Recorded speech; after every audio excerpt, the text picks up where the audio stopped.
do remember when I got in, when it came down to it, I knew that Purdue would give me a lot of opportunities and it would set me up for success better than other schools would.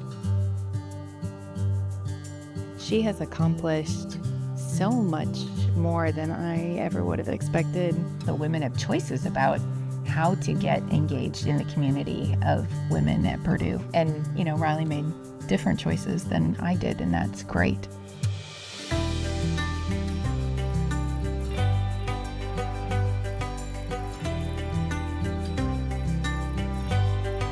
I became an engineer in large part because of my father. He was an electrician.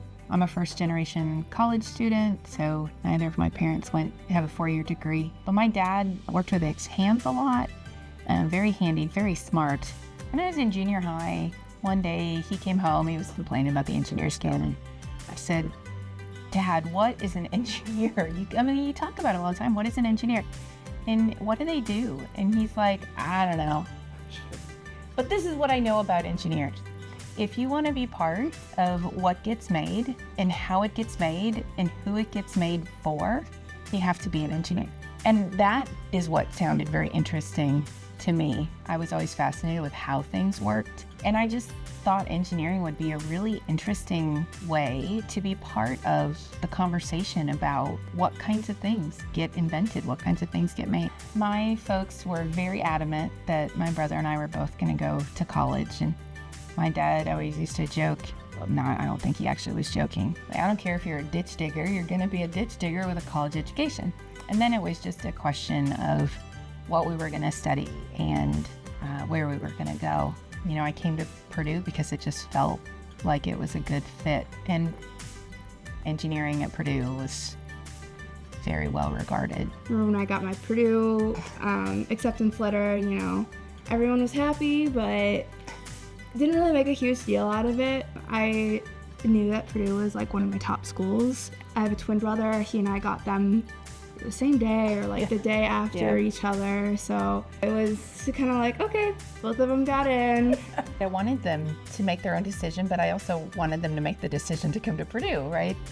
And part of it is, yes, Eric and I both work here, and I have my role in student success. I know what kind of supports that we have for students here, and I know that those are really good, strong things. And so I wanted both of the kids to have those experiences, right? To be able to have the access to those resources. And especially Riley, to be honest, a women in engineering program, not every school has one. I would say that it was definitely part of my decision to come to Purdue. I wanted to live in a dorm that was female engineers.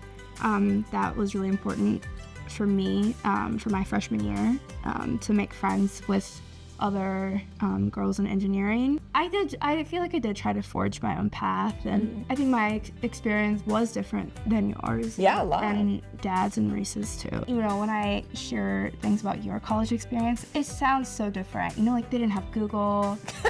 They didn't have email or laptops. I can't even imagine going to school and not having those things, internet. So maybe that's why you did better than I did, right? Yeah. Because you had Google and I didn't have Google. Yeah. That's the difference. There were definitely some interesting experiences with, having so many engineers in the family. If I had questions, she's a professor, not my professor, but, she was helpful in understanding a lot of the overarching concepts as well. Engineering offers so many opportunities outside of just what your stereotypical engineer looks like. So many different jobs and, so many different types of opportunities outside of undergrad. I think there's just so many different ways that you can follow your dreams. If you really want to be something and you're not sure how to get there, I feel like engineering is a really good background to have. As a kid, and even when I was in college, she kind of seemed like the pinnacle of, what you could be. And so it's great to have that role model. It was also a little daunting sometimes. I think I had to learn, how to separate myself and do my own thing and have my own accomplishments while still having, such a great person to look up to. She has accomplished so much more than I ever would have expected. Seeing her go through school and doing all these really cool, amazing things. It was really awesome to watch you bloom like that. Sorry. I'm happy that you're proud of